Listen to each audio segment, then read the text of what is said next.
de télévision digitale bu Sénégal di li nga xam ne moo di la 5 TV di daal di ñëw si actualité tolluwaay réew mi si nu mu gën a yaatoo entre autres suñu ay ponk bokk na jëm si affaire Badara Gadiaga ak ki nga xam ne moo di Amadou Ba rebondissement yi nga xam ne am na si allant dans sens yi fii nag mu jën a tàbbi si kanam yoon ak wàllu yoonal la ndaxte ab plainte am na si nag compte ki nga xam ne moo di Badara des na ko daal di faram-fàccee si nu mu gën a yaatoo exactement depuis tout le week-end vous l'avez sans doute compris exactement à travers ce débat qui circule autour justement de l'affaire Adji Sarr Ousmane Sonko vers une probable réouverture justement de ce dossier. Nous y revenons dans quelques instants.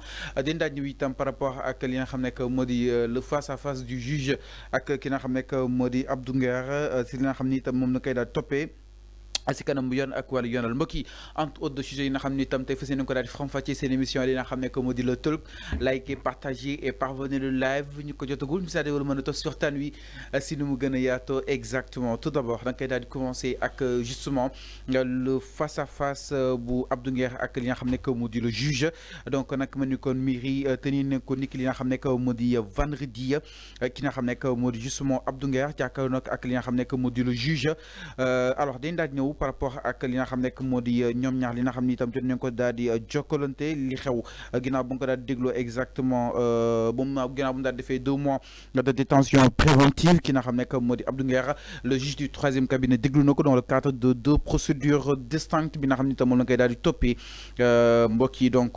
l'instruction porte d'une part sur ses propos tenus à l'égard du défunt président du conseil constitutionnel mais itam beneen bi aussi mooy cadre yoo xam ni itam doon na ko daal di yëkkati di ko daal di jëmal exactement les autorités en place donc nag mu nekk audition boo xam ni itam duré na plus de 6 heures et au cours de laquelle le juge mu daal di confronter exactement le chroniqueur à ces éléments à charge donc nag le juge da ko daal di jox exactement yenn si ay vidéos yi nga xam ni itam Abdou Nguer moo si doon wax donc son co-inculpé daal di koy identifier mu daal di publier benn ko vidéo jëmale ko si ki nga xam ne moo di Mamadou Badio Camara donc nag au regard du code de procédure pénale sénégalais la mise en détention provisoire peut être prolongée légalement par le juge d'instruction tant que l'enquête n'est pas bouclée et que des charges sérieuses pèsent sur le mise en cause loolu nag article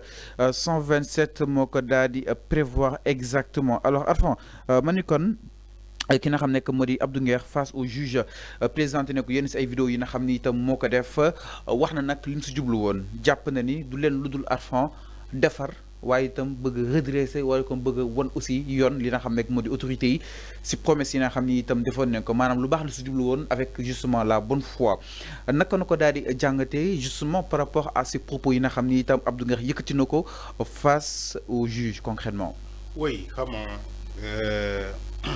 ba muy défier la justice di def offense au magistrat fii la ñuy fekk yow mi wax naa la ko ni Abdou Nguer nekkul dossier bi ngeen xam ci Badio Camara moo ko dugal kaso.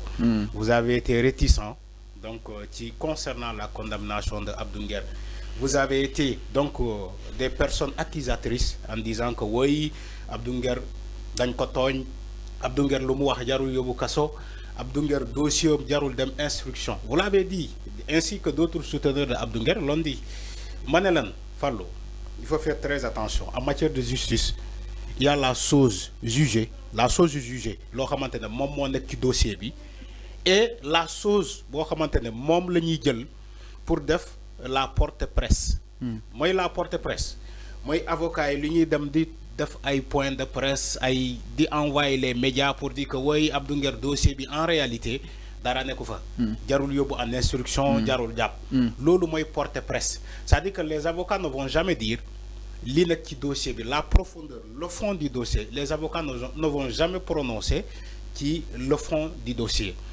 avocat ci liggéeyam lay nag avocat lu mu mën a def pour seetal client même bu ko jaralee def yeneen combinaison yi j'ai dit pour mën a client mën a am liberté avocat dina ko def tey pour revenir sur les vidéos qu'ils ont montrées à Abdou Nguer tu es au courant heureusement tu l'as dit ici j'attendais pour que yow nga wax ma ni que am na des vidéos yu ñu wan Abdou Nguer ñu ne ko yow yaa wax li effectivement il a confirmé ni que vidéo yooyu moom moo ko def mais jublukaay bi Arfan oui xam nga loolu justice mooy koy interpréter c'est-à-dire lolu ça reste dans le ressort de la justice moo koy interpréter.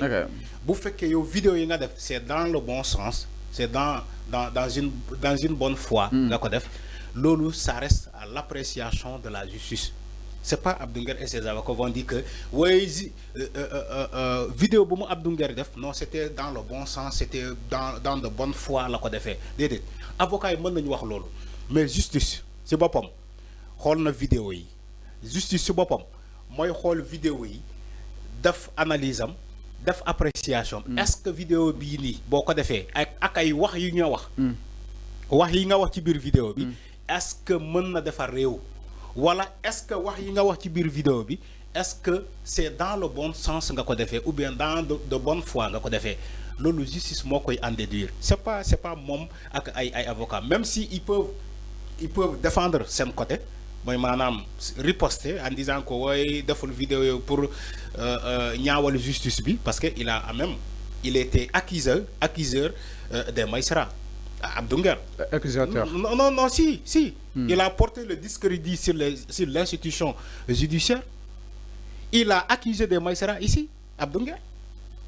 Donc, yo bo gisee vidéo yu koy won c'était magistrat non, il s'agit pas Arfan de dire que ban magistrat amul sens. Ah da nga dégg muy accuser magistrat. Non, il l'a dit dans tous les plateaux. Ah bon? Mom bayul kenn. Donc, bu fekkee ay vidéo feeñ na ba ñu won ko mom. La preuve, il a accepté les vidéos. Maintenant, li génn ci vidéo yoy wala décision finale bi nañu xaar justice. Man justice lay xaar dama ne encore une fois je n'ai rien contre Abdou Nguer, je n'ai rien contre lui. Mais man justice lu muy jël comme décision ci son dossier je suis d'accord. Même justice bu xëyee tey libéré ko je suis d'accord. Alors avant ñu jàpp ne aussi loolu lépp flagrant délit la maanaam ko def vidéo lu ne fang la entre autres est-ce que loolu jàpp na ni jar na instruction concrètement. Mais xam nga loolu jar na instruction wala jarul instruction. Question la question c'est pas à nous. Nous on peut commenter. Le commentaire est libre. Madame, sur les faits, est-ce que jar na instruction exactement. Le commentaire est libre. Les faits sont sacrés. C'est ça. Si des faits la ñuy juger Abdou Nguer. Tu es d'accord avec moi? Ni que les faits la ñuy juger. C'est pas la personne Abdou Nguer. On a jugé les faits. Qui les faits la ñuy jël yóbbu dossier bi en instruction. On est d'accord sur les faits. Alors soo ñëwee ci commentaire bi ma ne la le commentaire est libre. Les journalistes, les chroniqueurs, tous les secteurs de la presse, ils peuvent donner des commentaires. Ndax dossier bi jar na yóbbu instruction wala jaru ko. Ndax flagrant délit bi ngay wax ni. Est-ce que le dossier bi nekk ci loxo justice dañ ko juger en flagrant délit? C'était ça la question. C'est pas est-ce que le dossier bi jar na yóbbu parce que flagrant délit. Est-ce que le dossier a été jugé dans la chambre des flagrants délits? C'était ça la question. Donc la question, il faut le retourner à la justice. Il faut le retourner à la justice. Donc parfois la justice doit faire une décision. Les gens ils commentent. Le commentaire est libre. Les gens ils commentent. Les gens même ils commentent les décisions de la justice. Parfois au Sénégal, ça se passe comme ça. Mais le dernier mot revient à la justice. Il faut l'accepter. Il faut l'accepter. Tout le monde doit l'accepter. Il ne faut pas dire que oui, comme le dossier Abdou Nguer, les vidéos c'était en flagrant délit, donc waruñu ko mëna yóbbu en instruction. Il y aura des gens qui vont te dire que c'est ça. Tu vois? Ah aussi, il y aura des autres qui vont te dire que non, demain ou non, ni la demain. Il faut l'accepter aussi. La contradiction. Ni nga mëne am sañ-sañ dina le dossier Abdou Nguer waro nañ ko mëna atté en flagrant délit. Tu supposition wala analyse bi nga def ci dossier bi wala interprétation bi nga def ci dossier bi non la keneen aussi mën a interpréter ne la non dossier bi am na ay éléments yu bees yu feeñee ci dossier bi moo tax ñu yóbbu ko en instruction. Lan mooy instruction mooy gën a enquêter ci dossier bi xóotal enquête yi parce que en réalité le dossier Abdou Nguer il n'était pas seul dans ce dossier dafa am beneen Abdou Nguer numéro 2 bu feeñee Thiès am na wala amul. Mais loolu moo tax ñu yóbbu dossier bi en instruction. Si c'était Abdou Nguer seulement moom kese moo feeñee ci dossier bi dans ce cas on aurait dit que nañ ko atte en flagrant délit. Mais il s'est trouvé le dossier Abdou Nguer dafa am un deuxième Abdou Nguer bi feeñee Thiès yaa ngi dégg moo tax ñu yóbbu dossier bi en instruction pour jéem a enquêter pour xam ni que Abdou Nguer boobu ndax ak Abdou Nguer numéro 2 dañoo xamante ndax ils travaillent ensemble est-ce que kii lu muy wax nekkul kii moo koy wax loo loolu non non dama ne est-ce que dama ne enquête mooy définir loolu moo tax ñu yóbbu dossier bi en instruction dans de bonne foi encore une fois raison de plus les mailles de la justice et la justice il ressort il donne le dernier mot c'est pas à nous de donner le dernier mot. Ok, c'est clair, c'est ça la réalité. Voilà, mesdames et messieurs, donc à l'issue justement de cette audition, Abdou Nguer a affirmé que nous sommes dans le bon sens exactement par rapport à que ces propos sur l'espace public, mais aussi sur les autorités. Donc, il y a le dossier top ben, beaucoup de ces propos exactement tenus sur ces nouvelles autorités, mais aussi bien lié au décès de Badio Kamaradou, Abdou Nguer de Momita Mi, c'est Kasabi Akina Hamnek, justement Abdou Nguer. Donc, on a dit Khalina Hamnek, Modian, Aquariana, la liste d'Adi qui a la suite à l'issue justement de cette audition bi nga xam ni itam doon nañ ko daal déglu jëm si wàllu wunu mel alors mbokk yi ñu daal ñëw itam si leneen ginnaaw miro ki nga xam ne moo di Abdou Nguer tolluwaay bi alors avant